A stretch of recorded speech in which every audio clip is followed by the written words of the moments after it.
It was a regular afternoon at the neighborhood supermarket, the kind of day where everything seemed ordinary. The aisles were busy with people picking up their daily needs, the smell of freshly baked bread drifting from the bakery section, and the occasional sound of a cashier's voice calling, "Next, please." In the middle of all this, a young boy entered the store. He couldn't have been more than 13 or 14 years old. His walk was steady, but his eyes showed a seriousness that was rare for someone his age. He held a folded piece of paper in his hand, a small list written by his mother. It wasn't a long list, just some milk, bread, and a few other basic items. His family wasn't rich, and every small purchase had to be planned carefully. That was why his mother had trusted him with this task. The boy knew he had to get everything exactly as it was written. He also had a few coins and some notes tucked carefully into his pocket, money his mother had saved for these groceries. He moved quietly through the supermarket aisles, not disturbing anyone.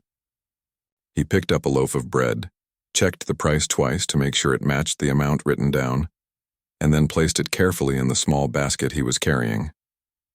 He walked to the dairy section and picked out a carton of milk, holding it for a moment to make sure it wasn't leaking. His movements were thoughtful, cautious. He was determined not to make any mistakes, but not everyone saw it that way. A few steps away, a woman was watching him. She was middle-aged, dressed in a polished coat, and had a look on her face that seemed sharp and judgmental. She had come to the store for her own shopping, but the moment she noticed the boy, her eyes locked onto him with suspicion. Every time he reached for an item, she leaned a little closer, watching his hands as though waiting for him to slip something into his pocket. The boy, busy following his list, didn't even notice her gaze. He wasn't thinking about anyone else, just about finishing the shopping quickly so he could return home. After putting a packet of rice into his basket, he turned down another aisle. The woman followed silently, her expression tightening with each step. It didn't take long before she decided to act. In the middle of the cereal aisle, where a few other customers were browsing, the woman suddenly raised her voice. "Hey, I just saw you steal something." Her words cut through the air like a knife. Everyone turned their heads instantly, eyes shifting between the woman and the boy. The boy froze, startled by the loud accusation. For a second, he couldn't even process what had just happened. His heart raced, and his hands trembled slightly as he looked around at the staring faces. "I didn't take anything," he said softly, his voice barely above a whisper. But the woman wasn't done. She stepped closer, her finger pointing directly at him. "Don't lie. I saw you put something in your pocket. You think nobody noticed, but I did." The boy's face burned with embarrassment. He quickly put his basket on the floor and patted his pockets, pulling them out to show they were empty except for the money his mother had given him. "See, I didn't take anything," he tried to explain, his voice shaking. The other shoppers exchanged uncertain looks. Some frowned, clearly doubting the woman's claim, while others seemed unsure what to believe. The supermarket had become uncomfortably silent, except for the sound of the woman's accusing tone. "Young man, don't play smart," she continued, her voice louder now. "Thieves like you always deny it. You think you can just walk into a store and take whatever you want? Not today." The boy felt like the floor had disappeared beneath him. He wasn't just being accused. He was being shamed in front of strangers. He thought about his mother waiting at home, trusting him to handle this small responsibility. The thought of disappointing her hurt more than the woman's words. He wanted to cry, but he forced himself to stay strong. "Please," he said quietly, "I didn't do anything wrong. I'm just here to buy groceries," but the woman only scoffed. "That's what they all say. You're not fooling me." The scene was drawing more attention now. A couple who had been near the fruit section walked over to see what was happening. A man pushing a shopping cart stopped nearby, his child staring wide-eyed at the commotion. The boy felt surrounded, like every eye in the store was pressing down on him, judging him for something he hadn't done. He wished someone would speak up for him, but no one did. Everyone was watching, waiting for what would happen next. The woman stood with her arms crossed, clearly enjoying the power she held in that moment. She spoke with such confidence that some people started to believe her words without question. The boy's hands clutched his basket tightly. He could feel his throat tightening, but he knew he had to defend himself. "I didn't steal," he said again, this time louder, his voice breaking slightly. "I'm just buying things for my family. That's all." Still, the woman shook her head. "Enough. Someone call the manager. He needs to be searched." The words hit him like a punch. Being searched meant humiliation. It meant that even if he was innocent, people would still look at him like a criminal. His chest ached with fear, and he glanced around desperately, hoping anyone would see the truth in his eyes. But the crowd stayed silent. The supermarket that had been full of the usual buzz and chatter just minutes ago now felt like a courtroom, with the woman acting as judge and jury. And the boy? He was left standing in the middle of it all, his innocence hanging by a thread. The boy stood there frozen, his basket still on the ground, his pockets turned inside out, his eyes wide with fear and shame. He kept glancing around at the people staring at him, hoping at least one of them would step forward and say something in his defense. But silence filled the air, heavy and uncomfortable. Some people looked away, pretending not to notice. Others folded their arms and whispered to each other, unsure of what to believe. The woman who had accused him grew louder. Her voice was sharp, and every word she spoke felt like another weight on his shoulders. "I saw it with my own eyes," she declared, pointing at him again. "He's hiding something. He's guilty. He just doesn't want to admit it." The boy shook his head so quickly it almost made him dizzy. "I didn't take anything. Please believe me," he pleaded, his voice trembling. His throat was dry and he could feel tears stinging his eyes, but he forced himself to hold them back. He didn't want to cry in front of these strangers. He didn't want to give the woman the satisfaction of seeing him break, but the more he defended himself, the more she raised her voice. "Don't lie to me. I know what I saw. He slipped something into his pocket." Her words stung like fire. The boy wanted to shout back, to tell her that she was wrong, that she had no right to embarrass him like this. But the fear of making things worse kept him quiet. He thought about his mother waiting at home. He thought about how proud she was to trust him with this simple errand. If she knew what was happening right now, she would be heartbroken.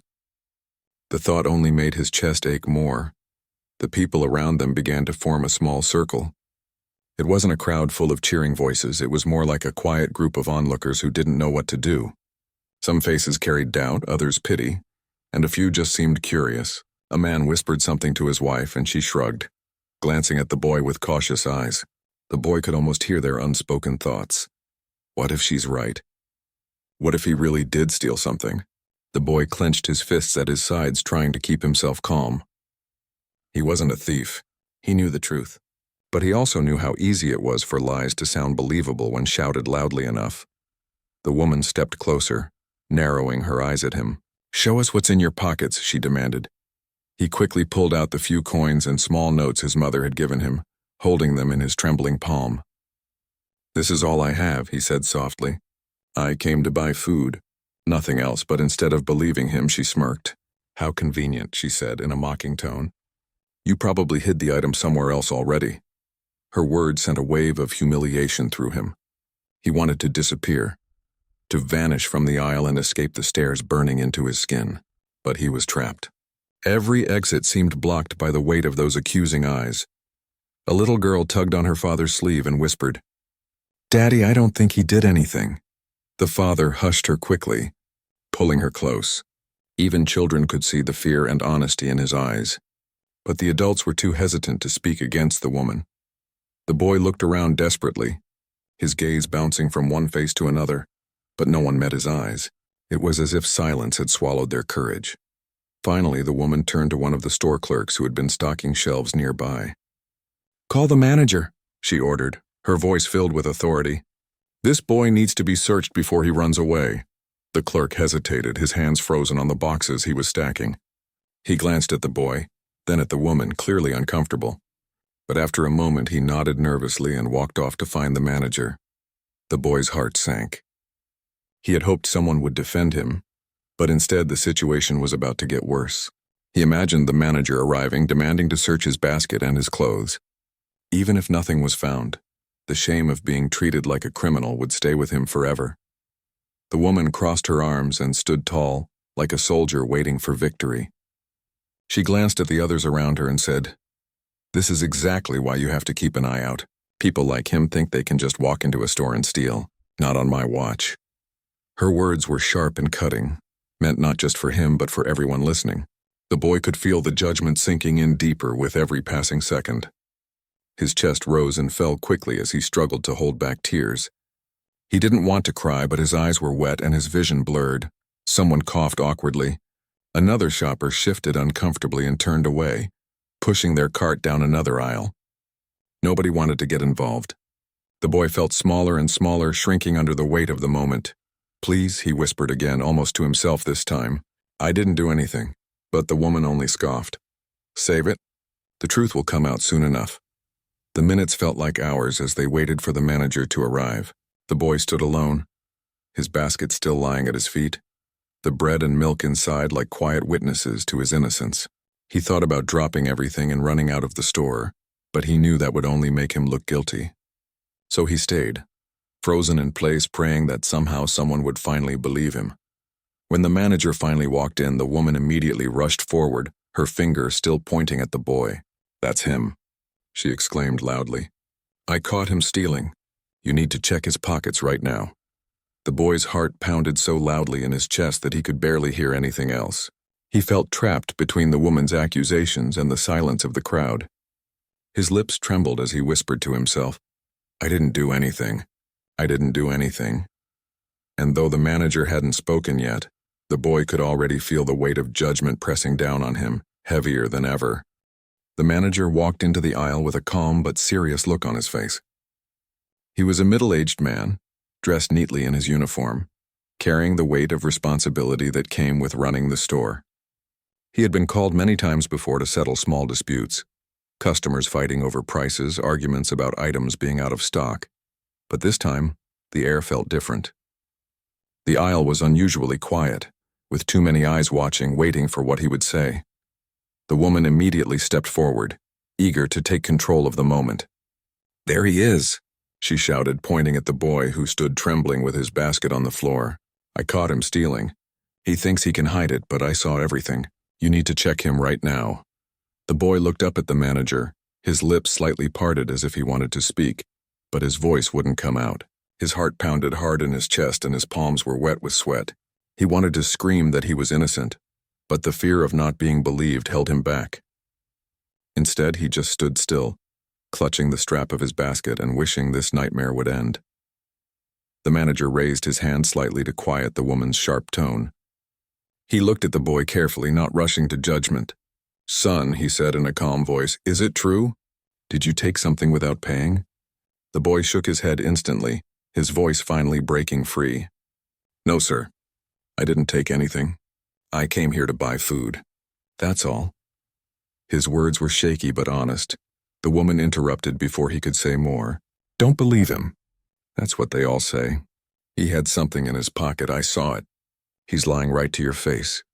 The boy quickly turned his pockets inside out again, showing the small coins and notes his mother had given him. "Please," he said, his voice cracking with emotion. "This is all I have. I didn't steal anything." The manager frowned slightly, his eyes moving from the boy to the woman. He could feel the tension pressing down on the entire aisle. Customers who had been pretending to shop now stood frozen, their baskets untouched, as if the store itself was holding its breath. "All right," the manager finally said, keeping his voice steady. "If what you're saying is true, then the cameras will show it. We don't need to argue here. Let's check the footage and clear this up." The woman smirked confidently, folding her arms as if victory was already hers. "Yes, perfect," she said. "Let's see the cameras. Then everyone will know I was right." The boy swallowed hard, his throat dry. He felt a small wave of relief that the manager hadn't immediately treated him like a criminal, but the thought of being followed on camera still terrified him. He had never been in a situation like this before. Every step he had taken in the store played back in his mind as he tried to remember if he had done anything that could be misunderstood. He knew he was innocent, but fear has a way of planting doubts even when the truth is clear. The manager gently gestured for both of them to follow him. The boy bent down, picked up his basket and walked slowly behind, his legs heavy as if each step was pulling him deeper into quicksand. The woman walked proudly beside the manager, whispering to herself about how thieves needed to be taught lessons. As they reached the security office at the back of the store, a small group of customers trailed behind them, curious to see the outcome. The boy could feel their eyes on him like sharp needles. He wanted to scream at them, "Why don't you believe me? Why don't you see the truth in my eyes?" But he stayed silent, holding his basket tightly, as if it was the only thing keeping him grounded. Inside the small room, the manager asked the boy to set his basket on the counter. Then he turned to the security guard who was seated in front of the monitors. "Can you rewind the footage? Start from when this boy walked in." The guard nodded and began clicking through the screens. The monitors flickered, showing different angles of the store: the entrance, the aisles, the checkout counters. The boy's heart beat faster as his image appeared on the screen, walking in quietly, holding his list in one hand. "There," the woman said sharply, pointing at the screen. "Watch carefully. You'll see what I saw." Everyone leaned closer, their eyes fixed on the monitor. The footage showed the boy moving slowly through the aisles, picking up the loaf of bread, placing it carefully in his basket, then walking to the dairy section. He paused to check the milk, then placed it in the basket as well. The boy felt his stomach twist as the video continued. Each second stretched long like hours. He could almost hear the whispers of the people behind him. Did he take something? Will it show up? The woman folded her arms tighter, her face full of confidence. "Just wait. You'll see him slip something in his pocket." The guard fast-forwarded a little, then slowed the footage again. The boy appeared in the rice aisle, picking up a small bag and placing it carefully in his basket. At no point did he reach for his pockets. He simply moved along, focused on his shopping. The room was silent except for the clicking of the keyboard. The woman leaned forward, impatient. No, you're skipping it. Go back." "It was when he walked past me." The guard rewound and played again, this time focusing on the moment the boy walked near her. Everyone's eyes locked onto the screen. The boy walked calmly, his basket in one hand, the other hand swinging naturally at his side. He didn't reach into his pocket. He didn't hide anything. He just walked past her without a second glance. And then, something unexpected happened. The camera caught the woman herself pausing in the aisle, glancing around and then slipping a small cosmetic item from the shelf into her own handbag. The movement was quick, almost hidden, but the camera saw it clearly. The guard paused the footage, zooming in slightly. The room erupted with quiet gasps. The boy's eyes widened as he stared at the screen. He couldn't believe what he was seeing. The woman who had accused him so loudly was the one caught on camera taking something. The manager turned slowly toward her, his face calm but stern. "Would you like to explain this?" he asked, the color drained from her face. Her confident smile vanished, replaced by panic. That's not what it looks like," she stammered, her voice suddenly weaker. I must have forgotten to put it back. It's not stealing. But no one believed her now. The truth was right there on the screen, undeniable and clear. The same people who had stayed silent in the aisle now exchanged looks of shock and disbelief. Some even shook their heads in disgust. The boy stood frozen, his heart still racing, but now for a different reason. The heavy weight of shame that had been pressing on him for so long lifted suddenly, replaced by a strange mix of relief and anger. Relief that his innocence was proven, but anger that he had been dragged through humiliation for nothing. The manager crossed his arms and looked directly at the woman. "You caused a scene in my store. You accused an innocent boy in front of everyone, and now the cameras show that you were the one who took something. Do you realize how serious this is?" The woman opened her mouth to speak, but no words came out. For the first time since the ordeal began, she was silent, completely speechless.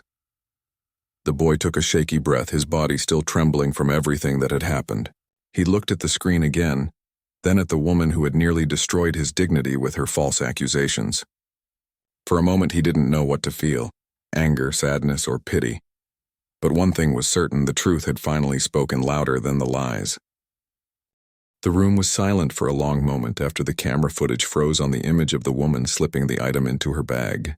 It felt as if time itself had stopped. Everyone who had gathered to watch stared at the screen in disbelief. Some leaned in closer, as though they needed to see it again just to be sure their eyes weren't playing tricks on them. The truth was right there, clear as daylight, and it hit harder because of how loudly she had accused the boy only minutes earlier. The boy stood quietly, his chest rising and falling with deep breaths. For so long he had been drowning in shame, fear, and humiliation, but now the tide was turning. Still, he didn't feel triumphant. He was too exhausted for that. His small hands tightened around the handle of his basket as he tried to process what had just happened. The manager slowly turned his gaze from the screen to the woman. His expression was calm but firm. the kind of look that demanded honesty. "You said you saw him stealing," he said evenly. "But the footage shows no such thing. Instead, it shows you taking something and hiding it in your bag. Do you have anything to say about this?" The woman's face had lost all its earlier confidence. Her lips opened and closed, but no words came out. She glanced around the room, searching for support. But the people who had once watched her with curiosity now looked at her with disapproval. The weight of their stares seemed to press down on her shoulders, forcing her to shrink where she stood. I didn't mean," she stammered, her voice barely a whisper. "I was going to put it back. I wasn't stealing, I just—" Her excuses trailed off into silence. The words sounded empty, powerless against the truth shown on the screen. The boy looked at her, his eyes wide with a mix of emotions. There was anger, of course, because she had dragged him through humiliation. But there was also confusion. Why had she done this? Why had she chosen him out of all people to accuse? He couldn't understand what had made her so sure she could point a finger at him and be believed. The people in the room began whispering to each other. Some shook their heads, others muttered under their breath. A man near the door said quietly to his wife, "Unbelievable. She was so sure of herself, and all this time she was the one guilty." The wife nodded, "And she embarrassed that poor boy in front of everyone.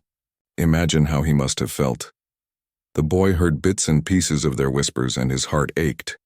At least now people were starting to see the truth. But it didn't erase what he had just gone through. The memory of the woman's finger pointing at him, the harshness in her voice, and the cold silence of the crowd when he tried to defend himself. Those moments were already etched deep inside him. The manager cleared his throat, breaking the tense silence. "This is very serious," he said firmly. "Accusing someone falsely, especially a child, is unacceptable. And on top of that, you were the one who broke the rules. This store has cameras for a reason. We protect our customers and we protect the truth."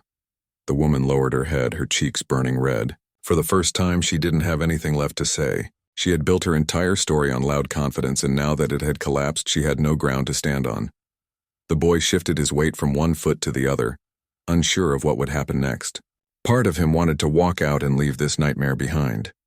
But another part of him wanted the woman to face the same shame she had put him through. The manager looked at the security guard. "Call another staff member," he instructed. "Escort her out of the store." The guard nodded and stepped outside to fetch help. Meanwhile, the boy stood silently, gripping the strap of his basket like it was an anchor keeping him steady in the storm. The woman finally spoke, her voice weak. "Please, it was just a mistake. I didn't mean to cause trouble. Don't do this in front of everyone." Her words sounded almost like a plea, but the manager shook his head. "You had no problem causing trouble for him in front of everyone," he said firmly, nodding toward the boy. "Now everyone will also see the truth." The boy's eyes flicked to the woman. He couldn't help but notice how different she looked now. She had entered the situation with fire in her voice, standing tall, demanding that everyone believe her.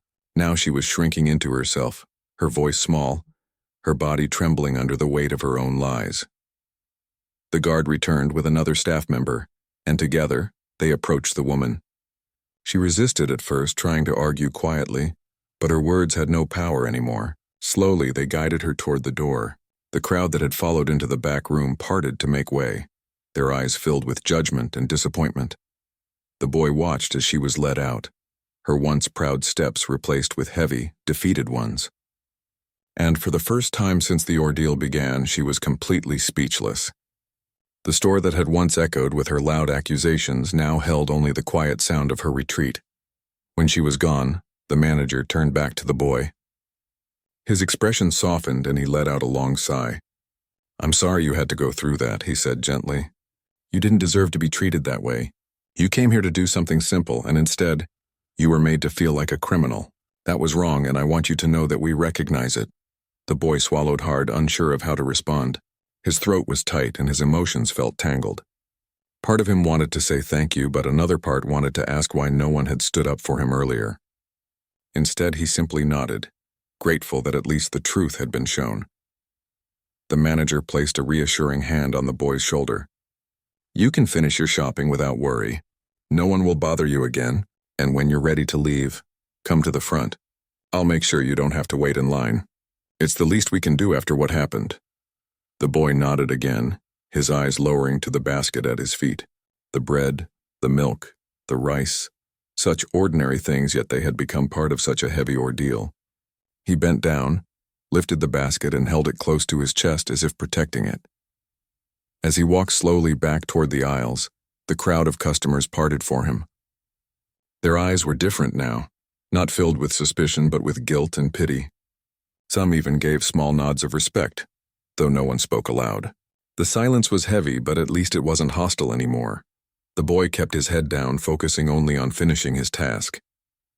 He still had a couple of items left on his list, and he wanted to complete it exactly as his mother had asked. He didn't want her to know the storm he had just endured. He wanted her to feel proud that he had done the shopping well. Behind him, whispers began to grow louder. People were talking about the woman, about how shocking it was to see her on the camera, about how unfair it was for the boy to suffer under her false accusations. The story would spread, no doubt, but for now the boy just wanted to get back home. Still, deep inside, he knew he would never forget this day. The humiliation, the fear, the loneliness of standing against lies, all of it had left a mark on him. But so had the relief of seeing the truth revealed in the end. And though his face remained calm, his heart carried a quiet strength he hadn't felt before. He had walked through fire and come out the other side, not by shouting, not by fighting, but simply by standing his ground and letting the truth speak for itself. The boy stood in the aisle again, holding his basket close to his chest. Everything felt strangely quiet now, even though the store was still full of people. The same shoppers who had stared at him earlier were now pretending to be busy with their own groceries, but he could feel their eyes following him. Some looked guilty, others looked ashamed, but no one dared to say much. He tried to focus on his list, checking carefully what was left. There were just 2 more items to pick up. His hands still shook a little, but he forced himself to keep going. Step by step, he placed the items into the basket, his mind replaying everything that had just happened. The woman's loud voice accusing him. The silence of strangers who had done nothing to help. The humiliation of standing there with everyone staring. And then, the shocking moment when the truth had come out on the screen. He took a deep breath and whispered quietly to himself, "It's over now. Just finish and go home." When he reached the checkout counter, the manager was waiting for him. The lines were long, but the manager guided him to the front. Some people stepped aside to make space for him, avoiding his eyes. It was as if they wanted to apologize without using words. The cashier gave him a kind smile, scanning the bread, the milk, the rice, and the other small items. The boy pulled out the coins and notes from his pocket and placed them carefully on the counter, making sure the amount was exact. He didn't want to give anyone another chance to question him. The manager stopped him gently. "Keep your money," he said softly. "This one's on us." The boy's eyes widened in surprise. "But it's my family's money," he said quickly. "I can pay." The manager shook his head. "After everything you went through today, the least we can do is make sure you don't have to spend a single penny. Please take it. It's not a gift. It's an apology." The boy hesitated for a moment. He wasn't used to people offering him anything for free. But the kindness in the manager's voice felt genuine. Slowly he nodded and whispered, "Thank you." The cashier bagged his groceries and handed them to him. The bag felt heavier than usual, not because of the items inside, but because of the emotions that filled him. He carried it carefully, almost protectively, as if those simple groceries now held a special meaning. As he walked toward the exit, the store grew quieter. Some shoppers watched him leave, their faces softening with respect. A woman near the entrance murmured to her friend, "That boy was so brave." He stood there with everyone against him, and still he didn't break. Her friend nodded, and in the end he was innocent all along. That other woman should be ashamed of herself. The boy didn't stop to listen. He just kept walking, his eyes fixed on the glass doors ahead. When they opened and the fresh air hit his face, he finally felt like he could breathe again. The weight on his chest slowly lifted as he stepped outside. The sounds of cars and the world outside reminding him that life was still moving forward. He walked down the street toward home, each step steady but heavy with thought. His mind kept circling back to the moment when the camera revealed the truth. For a long time he had felt invisible, unheard, and powerless. But the truth had spoken louder than all the lies, and it had saved him. Still, a question lingered inside him. Why had nobody defended him? Why had they all stayed silent when he needed them most? He knew the answer might never come, but he promised himself something quietly in that moment, that one day if he ever saw someone else being treated unfairly, he wouldn't stay silent. He wouldn't let them stand alone the way he had been forced to. When he reached home, his mother opened the door, smiling warmly. "You're back," she said, reaching for the bag of groceries. "Did you get everything?" The boy nodded and handed her the bag. "Yes, everything's here," he said softly. She looked at him closely, noticing the tiredness in his eyes, the slight slump in his shoulders. "Are you all right?" she asked gently. He hesitated for a moment, then forced a small smile. "I'm fine. It was just busy at the store." She didn't push him for details, but she placed her hand on his shoulder, giving it a gentle squeeze. "You did well. Thank you for helping." Her words gave him comfort. She didn't know what had happened, but she trusted him, and that was enough. Later that night, as he lay in bed, he stared at the ceiling and replayed the day once more. He thought about the way the woman had accused him without hesitation, how she had shouted so loudly that everyone believed her for a moment. He thought about the silence of strangers who had chosen to watch instead of speak. And then he thought about the truth, the footage that had cleared his name and revealed hers. It had been one of the hardest days of his young life, but it had also taught him something important. Sometimes, the truth takes time to show, but when it does, it shines so brightly that no lie can hide from it. The next morning, when he passed by the supermarket again on his way to school, he noticed the same manager standing at the entrance. Their eyes met for a brief moment, and the manager gave him a small nod, a quiet gesture of respect. The boy nodded back, then continued on his way, carrying with him not just the memory of what had happened, but also the strength it had given him. The woman who had accused him didn't return to that store for a long time. Her face, once full of confidence, was remembered only with embarrassment by those who had witnessed the truth. People whispered about her for weeks, sharing the story of how her lies had backfired. But the boy didn't care about her anymore. He cared about what he had learned, that dignity is not lost when someone points a finger at you. Dignity is lost only when you give up on the truth, and he hadn't given up. As time passed, the memory of that day stayed with him, not as a wound, but as a lesson. It reminded him that even in moments when the world feels against you, staying calm and holding on to the truth is the most powerful thing you can do. He knew life would bring many more challenges. People might doubt him again, and he might face more unfairness in the future. But he also knew one thing for certain. He would never forget the feeling of walking out of that store, head held high after the truth had cleared his name. And though he didn't say it out loud, deep inside he felt a quiet pride. He had been tested and he had endured. He had faced lies, humiliation, and fear, and he had come out stronger. The boy may have entered the supermarket that day with nothing more than a small grocery list and a few coins in his pocket. But he left with something far greater, an unshakable belief that no matter how loud lies may sound, the truth will always find its voice.